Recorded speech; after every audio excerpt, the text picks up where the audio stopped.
General of the Priestly Fraternity of St. Peter. Father Berg. Wait till you hear what I have to say. Father Berg has been a pain in my neck since 1989, when we first met in Southern California.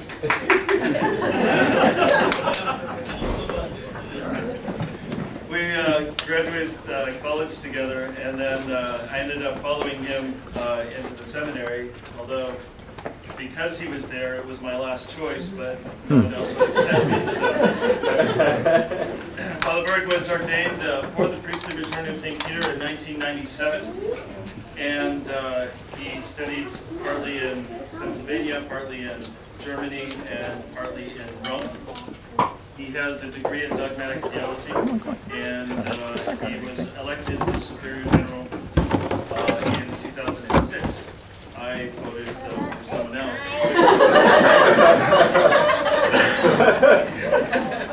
That's the nature of democracy, isn't it? It is a rather poor form of government.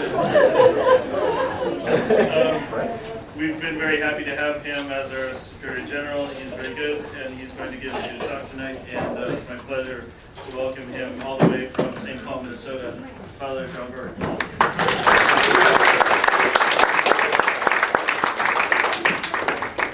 I'm not sure that I can top the introduction, but I thought it would be a good occasion. I'm grateful for all those that came. Normally when I try to visit a parish, and I travel in the United States about 2 months, or in North America about two and a half months out of the year.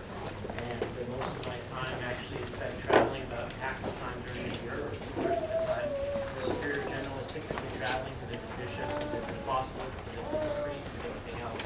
But otherwise, as Father, I think, said, that I live normally in Fribourg, Switzerland. So the General House of the Fraternity of St. Peter is in the city of Freiburg, or the city of Fribourg in Switzerland, which is about halfway between Zurich and Geneva.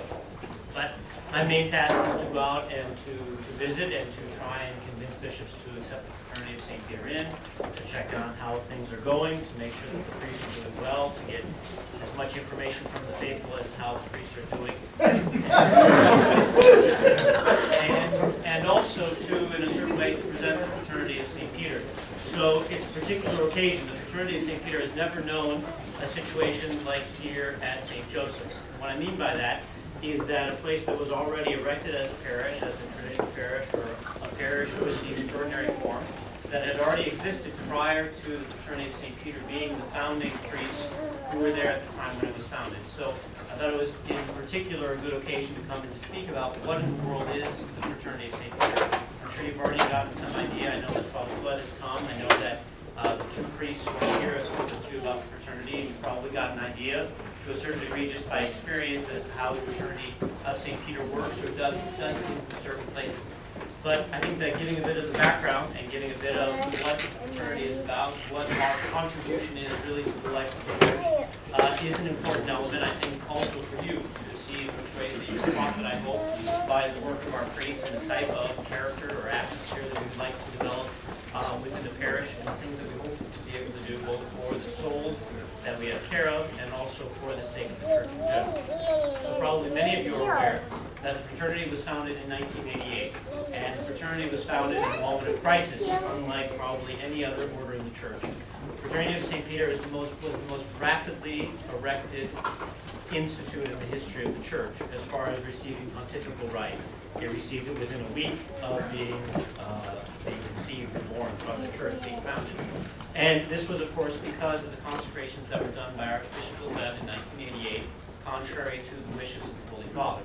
So at that time, about 10 priests, or a dozen priests, went to Pope Benedict XVI, who at that time was Cardinal Ratzinger, and they'd been in some communication with him before, and they didn't believe that one could take this step of following these bishops and following Monsignor Archbishop after this act. And so they went to Cardinal Ratzinger, and they begged him to intercede to Pope John Paul II, and Pope John Paul II then erected the Fraternity of St. Peter on the Feast of St.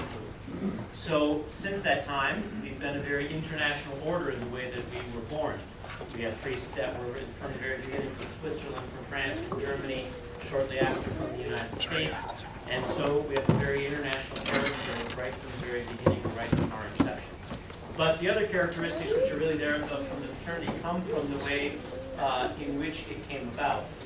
And what I mean by that is that the reason why these men went to Archbishop Lefebvre in the first place in the 1980s, and that when he came back from Africa, he began a seminary first in Switzerland because he wasn't able to do so in France, was because very simply there was not a place in particular in Europe which had fallen to a certain degree like the seminaries before that, and the teaching which was given. It was extremely difficult to find a seminary in which the Catholic faith was really being taught, and really being taught well. And that there were very few options for men to go and get a good Catholic education, a traditional education, to be able to pass on to the faithful. And so after that, of course, was a question of also of Mass, and that's another one of the elements of the fraternity.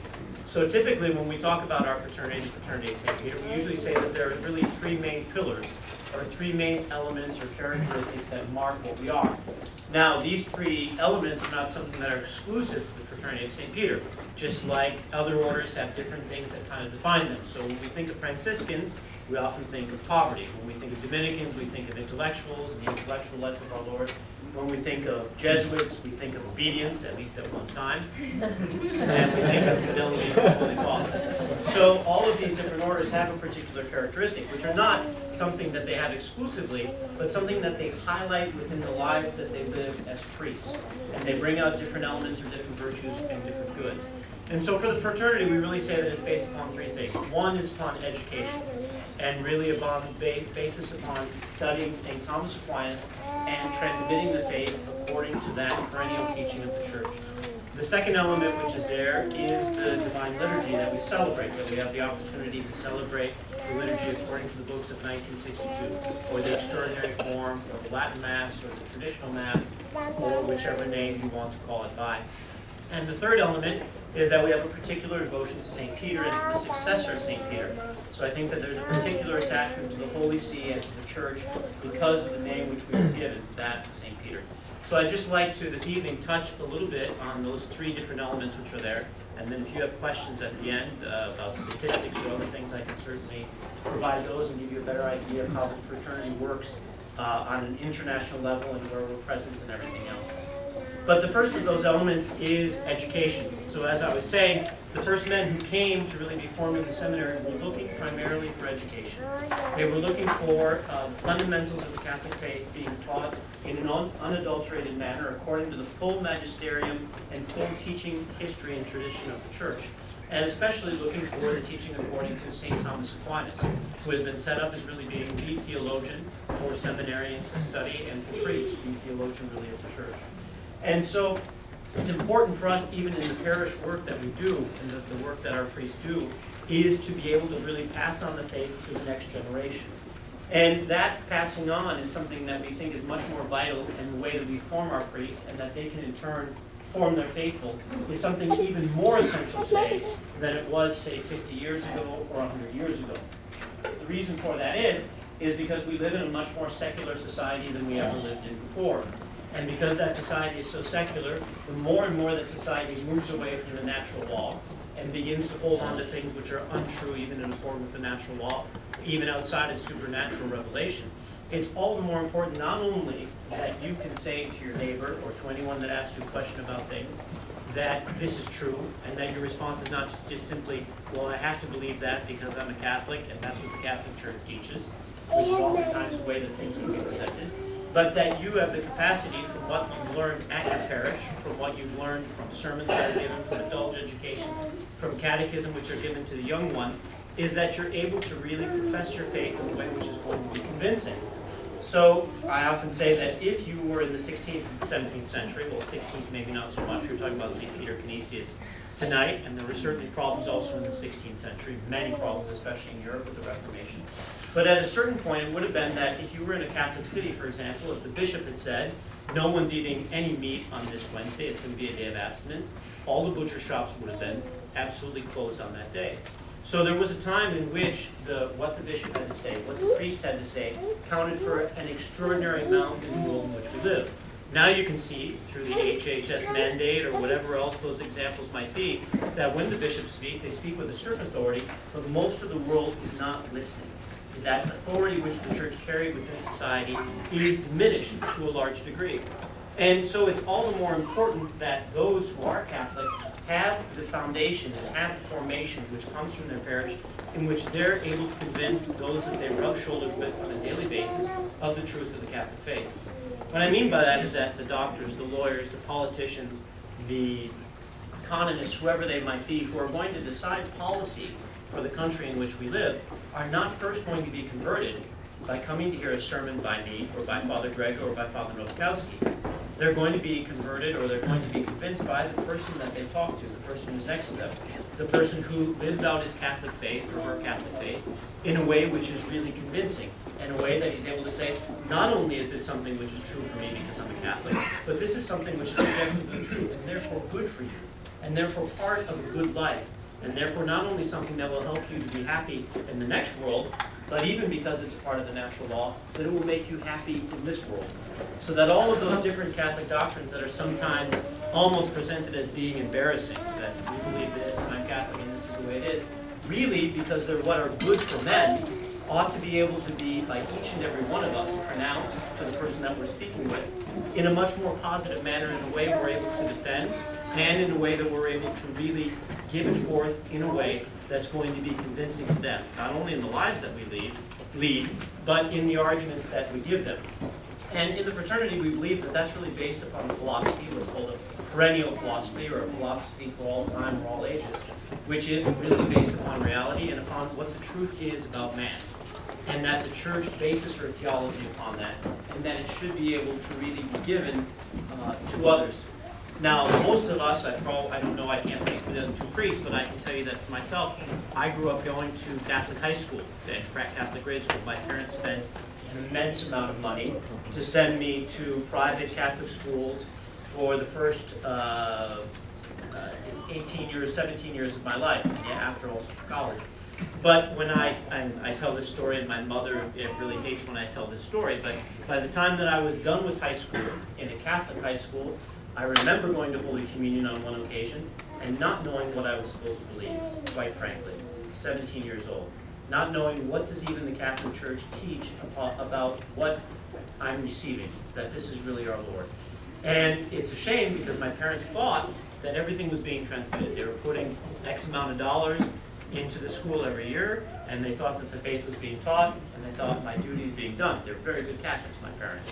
But the truth of the matter is that the schools were not teaching at all the truths of the faith, and that there's a generation that went uncatechized, or that we went completely uncatechized.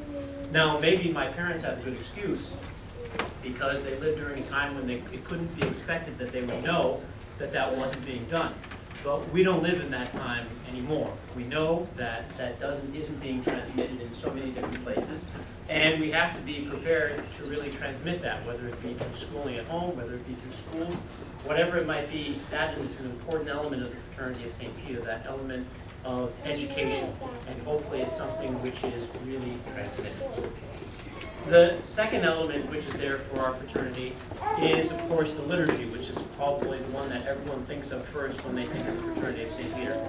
We have the great opportunity, and I say this as an opportunity, to offer the Old Mass, or to offer the traditional Mass every day and all the time. And that part of the Fraternity of St. Peter is much more particular. There are a lot of orders that have been founded in the last 20, 30 years that are similar to the fraternity with regard to teaching, that they will really put forth the same catechesis, the same kind of teaching with regard to theology. But for the fraternity, that's only half of the solution to the crisis which is there within the church. For the Fraternity of St. Peter, it's just as important, and almost, if one could say it, in a certain way, even more important with regard to the liturgy, that the liturgy is something which is celebrated well, and that it has all of these different elements to it, which we find in the Old Mass, or that we find in the traditional Mass. I think that the best example of that is that if you were to go to a Mass, for example, let's say that you went to a First Holy Communion, the priest could give an absolutely fantastic sermon on the real presence, talking about all the distinctions of the real presence, asserting the real presence of our Lord. But we know that if the priest doesn't go back to the altar after that sermon and treat the host and treat the chalice in such a way that it belies that truth or that reality, that all of his gestures also are fitting with what he's just said from the pulpit, it's less likely that it will have effect than the sermon itself. That the way in which the priest carries himself at the altar and the way that he does things, in the end, is the greatest reinforcement on a day-to-day basis for our faith, for what we really believe. As the old saying goes, either you will do what you believe, or you will soon believe what you do. And if you don't carry out in a real way that truth, that reality, it is going to be something which will be difficult for one's faith after, because it doesn't necessarily have that support which it really ought to have in the actions. And I can say that first and foremost as a priest. Oftentimes when we talk as priests, and I think that even myself when I was making a discernment with regard to a vocation, whether I would enter a diocese or whether I joined the Fraternity of St. Peter, the fundamental question really was, am I strong enough to do something that's not going to be the old right? And I think that what's most important to always remember about the extraordinary form is that it is for the weak and not for the strong. So there's no reason to be really proud that you attend the Latin Mass. It's a reason to have great humility that you're so weak that you need to be here. That you're so lousy, that your faith is so weak that you need to have this form of the Mass, which has all of these prayers which are there to support your faith, that has all of these gestures which are there to support your faith in what you really believe. Because it really is. Those are the things that really are going to underline and really help us with regard to what we believe. I often say, too, that it used to be, it's not nearly as much a question, but when I would go to see bishops and I would say, well, we want to come into your diocese, we want to say this Latin Mass, we want to do all this. Usually it was, well, nobody understands Latin anymore, and what are the kids going to do? Because the kids don't understand the word Latin, and what's going to happen with them? And the truth of the matter is that, and I'm sure parents know this better than I, is that rarely will the children be able to walk out. Maybe it's different with Father Nowakowski's sermons, but rarely will they be able to walk out and you question them in the back seat of the car and you say, well, what was the gospel for today? And what was Father preaching on today? But if you ask them how many times the bell was rung, and if you ask them whether there was incense on today or not, and how much smoke there was in the sanctuary, they're more than likely able to tell you exactly what was going on. And they'll have a great idea for that detail. And so that is so much more of a reinforcement for those, even more than anything which is said. Because we say that a picture is worth 1,000 words. And so all of those signs and symbols are such a great element to really aiding. I'm sure that most priests have a similar story, but I can remember that when I was a parish priest in Sacramento, California, I used to be frequently invited to people's homes for dinner and things like that. Had some lovely families. And I can remember on one occasion that towards the end of the meal, the mother kind of looked at me in an embarrassed way and she said, well, Johnny, my son, really wants to show you how he says Mass after dinner tonight. And so I said, no, that'd be great. We'll go ahead and do that. So the boy was really into playing priest and playing Mass. And so he went over to the hearth of the fireplace where there was a little level area. And he got all of his gear out and everything else. And he put his sister down at the piano to be the organist. And he got his little brother to be the altar server and snapped him down on his knees in a very authoritative manner. And I don't think that he got that from me at all. But, and what I remember about the boy, and it really struck me at the time when it happened, and this was just an average boy within the parish, he was before First Communion age, so he must have been 6 years old or something like that. But that when he was playing Mass, he was doing almost everything really, really, really well. But one of the things that struck me the most is that after he held up the little candy in his hand, which he was pretending to be the host, after that he kept his fingers closed for the rest of the time that he was playing Mass. He kept these two fingers closed on each side. And it wasn't until after his brother had poured water into the cup over his hands like this, that he would open up his fingers again. And what struck me about it is that little 4 digits of that little boy, and those 4 digits on the part of the priest spoke much more probably for that child's First Communion preparation than anything that he read in his catechism. The fact that every single particle is something which is precious and which is indeed our Lord and needs to be handled with a reverence which is greater than any other reverence, shows really the fact and the power of the liturgy and the importance for a place where we go or a parish where we serve for that liturgy to be done really, really well in all of its elements. So that I know in so many places that it takes an immense amount of work, whether it be the sacrifices that are made for the choir or the sacrifices that are made for the altar serving, that it's important to us, and I think important for the formation of the faith of the faithful, to see all of those elements and to work at it hard. Holy Week demands an incredible amount of work, but when it's done beautifully and when it's done well, it's something which is really incredible and really is something which helps to underline and to really be that support which should be there for our faith. Now, this is not something which is just particular to the Fraternity of St. Peter. If you read the last book that the Holy Father wrote before he became the Holy Father, Cardinal Ratzinger wrote a book that's called The Spirit of the Liturgy. And one of the chapters in it, he makes a rather incredible claim. Well, not incredible, it's credible. But he makes an astounding claim. He says that in order to have a good society, you have to have a good liturgy. And he says if you don't have good liturgy, you won't have a good society, which is an amazing claim. He doesn't say if you don't have a good liturgy, you won't have good Catholics. He says if you don't have good liturgy, you won't have a good society at all. So when the liturgy goes down, the society will go down as well. But his argument is very simple. He says society is based on everyone understanding proper relations to others. So that a father needs to understand his relation to his son. Husband needs to understand his relation to his wife. The worker has to understand his relation to his boss, and the boss to his worker.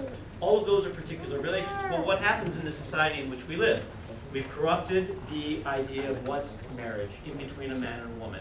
And what happens as soon as divorce enters in, and we lose the definition of marriage and how those two ought to relate, then we end up with all sorts of different definitions of what can be married and who can be married and everything else. As soon as it breaks down in between a father and a son, and they start to think that they're best friends, rather than being a father and a son, you have the breakdown of society. So we can see that all those relationships are important to society being able to last. But for St. Thomas, for the Holy Father, and for all of us, those relations only can really be properly defined if man understands his relation to God first. So that if man doesn't understand how he relates to God, he's going to understand poorly his relationship to his wife, to his son, to his father, to his boss, to his worker, whatever it might be. And the Holy Father says this very clearly. He says the best way for man to understand his relationship to God is through the liturgy. So that the liturgy is that place in which we really see our submission to God, that we understand our proper place, how small we are compared to the greatness of God, the adoration which we really owe to Him. So that aspect of liturgy, not to maybe over-exaggerate its place, but if it's done well in the parishes, it helps to not only for Catholics, but it helps for society in general, and it shows the importance really of the liturgical aspect which is there. The third and final one, our aspect of the fraternity, is our attachment to St. Peter and to the successor of St. Peter. And the fraternity has always thought that it's rather providential that we're named after St. Peter. So there have been 2,000 years of religious orders, and lots of religious orders. Some have come, some have gone. But no one has been audacious enough to take the name of St. Peter. It's kind of like the Pope. No one dares to become Peter II, right? No one says, well, I'm going to be Peter II. So in the same way, no one dares to call themselves the fraternity or the society or the Institute of St. Peter.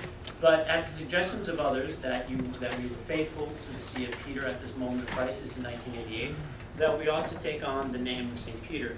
And so we have a very particular devotion to St. Peter and to his successor. And I think that hopefully what it brings to our priests and then to also the faithful that we serve is a really particular devotion and way of seeing the church as being sons of St. Peter, of being also sons of the church. And the way in which that is, I believe, is that we hopefully see it in a way which is really filial, in which there is a filial piety. So the virtue of piety means that you give back what you can't possibly give back in full. So a child can never, unfortunately children, you can never pay back to your parents what they've given you by giving you life and giving you the faith. It's impossible. You can only symbolically give them back to a certain degree by gratitude and by different gestures, everything that they've given to you, to each one of us. And so in a similar way with regard to the church, there needs to be a filial piety to the See of Peter and to the successor of St. Peter. And The way in which that happens really is for us to form in the minds and in the hearts of the faithful really a proper understanding of the church's magisterium and a proper understanding of our relationship to the church. And to a certain degree, it means a certain suffering with the church as well when times are not good, so that there's never an attitude which is developed of kind of rejoicing or joking when things are going bad here or there, that how terrible this bishop is, or how terrible this mistake is, or this is going on, what's going on within the church. That's not really a filial piety. When the church suffers, we ought to suffer. And we ought to feel that sorrow which is there for the church and having things which are not going well. And that we ought to contribute then to help the church to do better. So that a filial piety doesn't mean being Pollyannish about things or having rose-colored glasses so that we pretend as if things are going much better than they're actually going on. It needs, and when you have piety, you have a realistic idea. It doesn't mean that you uncover all of your father's sins or talk about the bad things which are there, but you understand and you recognize them and you pray and you suffer with the difficulties which are really there. And so it's important that we have that sentiment which is really developed within us too. So that we don't say, for example, it doesn't mean to be pious or to have a filial piety to the church. It doesn't mean to say everything is going well when not everything is going well. It's never all been going well in the history of the church. But as I said yesterday, I come from a very cold state. I come from Minnesota. And so it's no use in saying, for example, that it's the springtime of the church. Just like you would not say to your child in the middle of the winter that it's springtime. If you say in Minnesota to your kid that it's springtime, he's going to go out in a t-shirt and a pair of shorts, and he's going to get a cold, and he's not going to do very well. But if you're frank about it, you say it's winter, but you can still go outside, but just make sure you put on your snowmobile suit. Then everything is going to be okay. And it's the same way, hopefully, with the formation which is there, is to be realistic about the situation in which the church is in, not to glory in it or to laugh about it, but at the same time to be prepared for the difficulties which we're going to face and to contribute then to the life of the church. The Fraternity of St. Peter is only 250 priests. That's all we are in the church, with how many clergy, how many continents, how many countries, and everything else. So we have a very small participation in the life of the church. The Fraternity of St. Peter is not here to save the church. It's not our role. We're here to be saved, like all of us, by the church which is the body of Christ. But what it does mean is that in a very small way and in the small role that we have, we're called upon to be faithful to the mission which has been given to us by the church, these three elements, in order to really serve the faithful and help the larger body of the church. So that it's important that in the teaching which is given and everything else, that you understand the full body of teaching of the church, the full magisterium of the church, and that in understanding that, it simply will go towards your formation as a Catholic, and again, that you'll be able to present this to others who are there with you. So hopefully, that work will always be done by our priests, and we struggle, I'm sure, like anyone else, to be faithful to that vocation on a day in and day out basis. We have the blessed to have a lot of really fine vocations, and men who really want to be priests, men who have a full priestly identity. I think that one of the greatest things that we learn within the seminary is that being a priest is not a sort of 40 hours a week job. That it's not a matter of putting on your doctor's smock and taking it off as you leave the office, or putting on your clericals and taking them off as you leave the office, but that your life as a priest is your entire identity, that the sacrifice that you offer at the altar is the most important 45 minutes of your day, are none. The greatest act that each and every one of the priests can do for their faithful is to offer Mass on that day, and then to live out that sacrifice of the Mass in every element of their life. To become a victim for their faithful, for others, sometimes they're victimized by their faithful, to go ahead and to offer that up in order to be truly united to Christ, who is a victim upon the cross. So what I would do to leave you with some encouragement, or if I could encourage you to do one thing, it is that you have a wonderful opportunity, I think, here at St. Joseph's. You had it long before the fraternity arrived as well. I don't want to make it seem that it's anything other, but that with the buildings that you have, with the church that you have, all these rooms that you have, and everything else, you have a wonderful opportunity to have a full Catholic life which is here. And when I travel and when I visit so many different places, there are so many of them that would love to have a situation like this. I told this story yesterday, but I'll tell it again. We have a priest, we have an apostolate where we're working in France, in a very small city, quite a small city in France, where we've been there for 18 years, I believe, not long after the fraternity was founded. No, more than that, probably 20 years. It's not long after the fraternity was founded now. And we've been going there for 20 years, and we still don't have the key to the church. So every morning, in which the priest wants to go and offer Mass at the regular parish church, he has to go knock on the door of the pastor of the church, and he has to say, "I have the key today." And oftentimes the pastor will ask him different questions. You know, when are you going to give this up? When are you going to change? When are you going to really become a part of the church? All of these other things. And the priest has to kind of bow his head down and just say, "May I please have the key to the church?" And he unlocks the church, he says Mass there for an hour, and then he has to lock up then the priest comes, the other priest comes and locks up the church. And those Catholics who live in that city who want the traditional Mass, that's it. That's all we've been able to do. That's all the progress that we've been able to make in that amount of time in that place. We've asked the bishop a million times, we've asked the priest a million times.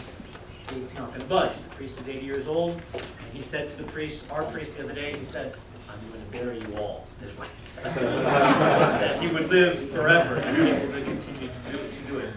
So the work of the fraternity and what you have here as far as an opportunity is one which is really great.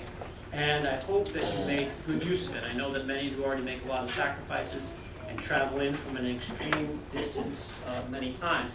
But the opportunity to have not only the Mass, but to have everything that goes with it, the devotions, the education, the serving, the choir, and all those other elements, is something that so many other Catholics, when I visit, long for. Like they say, "Just send us one priest, just send us one priest, and we'll be happy." And we have to send those, all those different places. So that's not to make you feel guilty for what you have, but it's to encourage you to make use of it as much as possible. I was saying again yesterday that when I met with the Holy Father a couple of years ago and had an audience with him, the one thing that he said to me is is that your priest must arrive to have a true cura animarum, a true care of souls. So he was saying to me that basically what we have to try to do is that in diocese is to establish what you have here at St. Joseph's, a full parochial life, so that those who attend the traditional Mass of the extraordinary form don't grow up with this idea that it's just about going to Mass for 1 hour on Sunday. So the fraternity made a really clear choice a long time ago. We don't believe in setting up apostolates where we travel to 4 different cities on Sunday just to make sure that everyone can have the Latin Mass. What we want to do for the good of the church and what we see our role as being is to establish parishes where not only 1 hour on Sunday does one have that traditional spirituality in the Mass, but on every day and in all the other aspects that's present. And that we hope that in serving a limited number of parishes in that way, that will really contribute to the life of the church, so that when things are ready, once again, to come back to all of these other elements, that hopefully places like St. Joseph and so many others will really be a model of how that can be lived out, again, for the good of the church. So I thank you for all your support of our priests. They both told me that they've been incredibly warmly welcomed. I'd expect nothing less from the South, but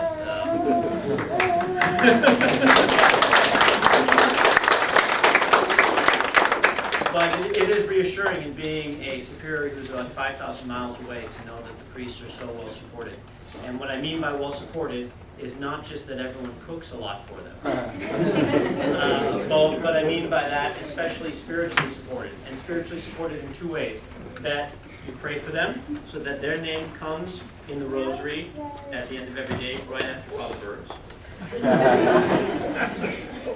And supported in the sense that you keep them busy and doing priestly work, that you keep them sweating it out for long hours in the confessional and things like that, but that they are carrying out their priesthood in that way. So I'm very grateful to you all. I have another good way of letting them sweat it out. You were talking about the catechesis as your first point in schooling, and then about the area of the school, the area of our building, how big our building is. Were you suggesting that we should have a school here? For all the little kids that take all my kids? If everyone can kindly take out your checkbooks. We're going to start a school. For Well, funny enough, the school topic came up yesterday when I gave the talk as well. It was the very first question, I think, which is not untypical.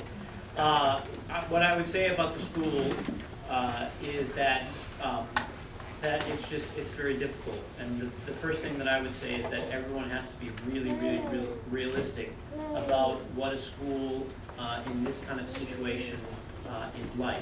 So we have a great number of apostolates. We have only a few that have schools. We have a number that have tried and haven't been able to continue. Others who have tried to build up to having a school where it didn't, in the end, actually end up happening. And I say this not to put a complete damper on it, but the most important thing with regard to a school is that everyone is realistic about how difficult it is.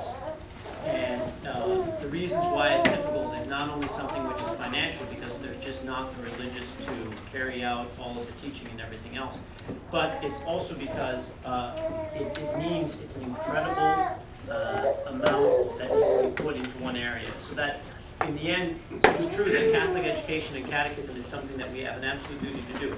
You have a right from the Catholic Church to Catholic education. That's absolutely clear.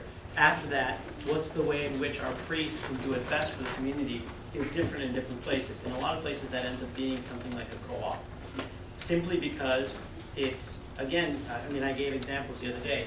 In other places where we tried it, for example, we started with a junior high. We said you can't start all the years at the same time because you just can't start a school with 12 different grades on the first day. So you choose 4 grades, let's say, to start. If you choose those 4 grades, well then what about the family that has 2 of the kids in those grades and 2 of the others aren't in those grades? And you live 45 minutes away from the parish because it's a weekday and you end up coming in at 9 a.m. and you end up leaving at 5 p.m. or in the afternoon rush hour. That means that the mother who needs to homeschool 2 of them actually spends an hour or an hour and a half in the car and homeschools. And so the part of our major difficulty with fraternity schools, just to be very frank and experience, is that it's difficult because you're not a territorial parish. And we're not a territorial parish. So what I mean by a territorial parish is that the traditional setup for a parish is you live in a village, the parish church is in the middle of the village, everyone walks to church on Sunday. If you go to Quebec, where Father's from, for example, the biggest problem that you have is there are no parking lots to bring into churches. There are no parking lots because everyone walked to church. There is no such thing as taking your car to church. So that kind of a situation where everyone lives a few minutes away means that the school is much more possible, but when there's a distance, it's very difficult.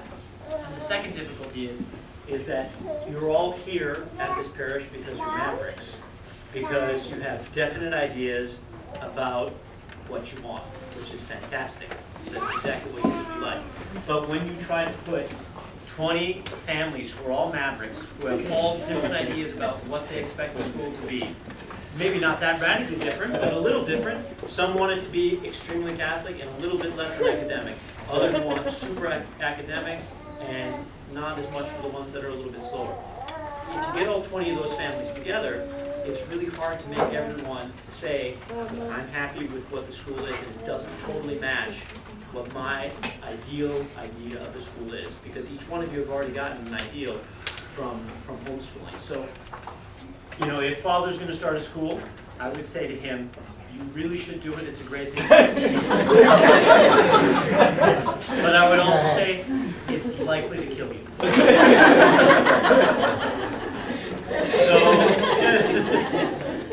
So in the end, I think that it's about the parish being really realistic about what you can really do. And if you're really going to get behind the school then, and how much it's going to be, and if you're going to be happy with where it doesn't meet what's perfect. Because in my experience with schools, all too often the perfect is the enemy of the good. And that you want the perfect, and then people get upset and they say, well, if we don't have this, then we're going to pull our kids out. Well, when you've got 20 families, that family's important. So the most important is that everyone's realistic. And then I had complete confidence that Father Novakowski will guide it in the right direction. One aspect that I always struggle with talking about education is it always seems like the parish gets converted. It's the school and then the parish. I've been in a lot of different parishes that have schools, and it seems like Charity goes out the window, different other types of forms of outreach that you do, all get slayed, so to speak, because it takes so much money, it just takes all the resources. So when you're done with everything, I mean, it's just like Benedictine here. I mean, the auntie is just, has no vocation, because all the energy went into the school. And, it's sad. Yeah, I think the point's well founded in the sense that it's true that the school becomes a big part of the life of the priest and a part of the finances. At the same time, I think that every one of the parishioners needs to look at it and say that when you are a part of the parish, there is a common good which is involved, which includes the education of the children, and that's really a duty of the community to educate those children. After that, how realistically can it be done? But it does mean sacrifices on others. I mean, I really believe that the school should be supported financially from the parish. I don't think that it should just be from tuition. I think that other people in the parish are also called upon to make sacrifices for those young families that have got a lot of kids. Now, where's the tipping point in all of that is another question when it becomes all-consuming. But again, I leave that in the capable hands of Father Nowakowski. All right, with the society coming back and reapproaching the church, will that have any impact on fraternity? So Is that totally separate? So the Society of Pius X coming back to the church, will that have an effect on the Fraternity of St. Peter? I would say that the answer is, I don't know. The answer first, I think, about the society coming back is not certain. I think that it's true that in the last 10 days or in the last week, there have been good signs from Bishop Fillet that they're much more prepared to take the steps which are necessary. But it's still got a lot of work to go. It's been up and down and things like that. It will certainly have some effect on the Fraternity of St. Peter. I don't know. We don't know to what degree it will be. The fraternity has a priest who works full-time in the Ecclesiae Dei Commission in Rome, which is the major organ which is dealing with the reconciliation of the Society of Pius X. So the fraternity, fortunately, for the last 5 years, has had a lot of input into a lot of what's going on at the Ecclesiae Dei Commission. And that includes, to a certain degree, but not totally, the situation with the Society of Pius X. So I think that what's most important, and I said it yesterday, is that the Fraternity of St. Peter is not at all like the older brother of the prodigal son. You know, that what has to be is that you rejoice that the church finds greater unity and that people's souls come back. And I think that it's important to realize that for the Holy Father, this really is, and most can see it from the amount of time that he's devoted to it, but the reconciliation of the Society of Pius X is a huge, huge element for him, and something which is very important. And I think that important in the sense that you say, just like any time when a group breaks off from unity from the church, in 2 or 3 generations later on from that, those that are born into that group don't even know why necessarily they belong or what it is, but they're just born into it. And what the Holy Father wants to avoid is exactly that it needs to be something which is brought to a resolution now. So, to a large degree, it depends on what's going to happen with the Society of Pius X. It depends on what what the offer is as far as a canonical setup goes to the Society of Pius X. Meaning by that, what will be the rights of the Society of Pius X to start up parishes? How will they relate to the bishops? What kind of freedoms, so-called, will they have with regard to their activities? And that will depend to a certain degree on what the Fraternity of St. Peter ends up doing and what our relationship is to them. I think that in the end, it will never fully affect the fraternity. It will not bring about the end of the fraternity. The fraternity has a specific spirituality within the church, which is quite different than the Society of Pius X. It's very similar with regard to education. It's very similar with regard to math. But I think that with regard to how one reacts to the crisis in the church and what's the best way to react to things that are bad that are going on within the church is very, very different. And that won't change overnight. As I was saying before, and I said it again yesterday, the fraternity on a number of occasions has written to Rome to say, we don't see how this document fits, for example, with the traditional teaching of the church. We have a hard time reconciling these texts and things like that. But the fraternity, you're not going to go to a fraternity parish, I hope, and never hear the priest saying, it's terrible, this document doesn't fit with this document, what are we going to do, and we need to leave, and this is corrupt, or the priest next door is doing all these awful things, and we don't want to have any relation to him because that could be a problem for our souls. That's not the way in which we see our life within the church. And that's not the way that we think that the church is going to get better. We fundamentally think that it works from working from within and taking things to their source. When you don't agree with your father or whatever it might be, you deal directly with him and not in a public manner. And that's the way that the Fraternity of St. Peter sees things. So there's not enough commonality between the spiritualities for the two groups to become sort of one again, I don't think. And we're quite happy with the work that we're able to do within the church. And frankly, there are more invitations than we can possibly answer at this point. Well, Berg, we're very grateful to have the fraternity in our parish. I was wondering if you could expand on your thoughts of what the fraternity does as far as cycling priests through assignments. So, we're already... Cycling's already rather Well, we hear all kinds of things, and I'm sure you can give us the definitive scoop. We're worried about, we grow to love these fellows, and, how long do we have them here? Is there a set policy? Or Well, I can say this, as long as I'm the Superior General on this term, they will remain here in Richmond. But your term is over in July. That's all that But that's only until July.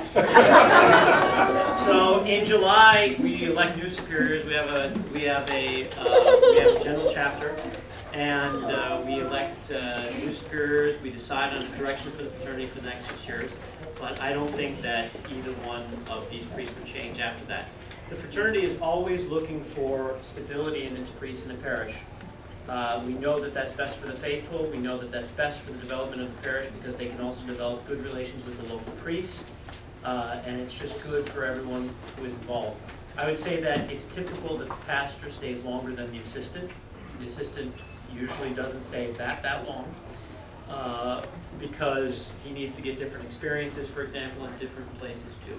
But we do try to keep the pastor stable. Now, if you ask Father Nowakowski, I'm sure he'll give you all the gruesome statistics of how many times he's moved.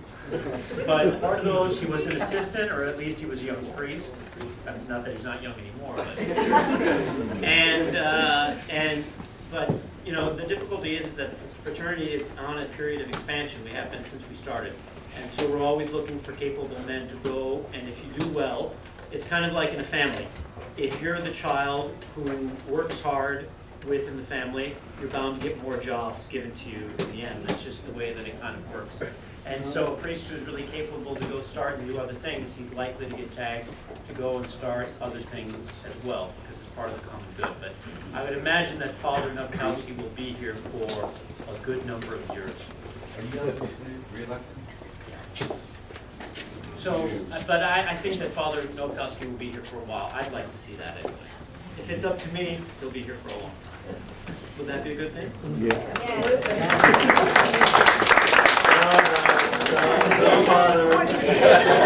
Short Well, thank you very much. If there's nothing else, we will close with prayer. I know. You got a great son. I can see it.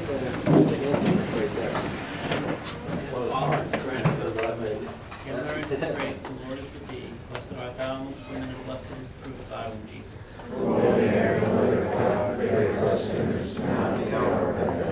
Saint Joseph, Saint Peter, Saint Peter Canisius, and the Father and the Son and the Holy Ghost. Ibe Domine benedictum. Benedictio Deum, Patris et Filii et Spiritus Sancti, Deus Provost et Semper. Amen.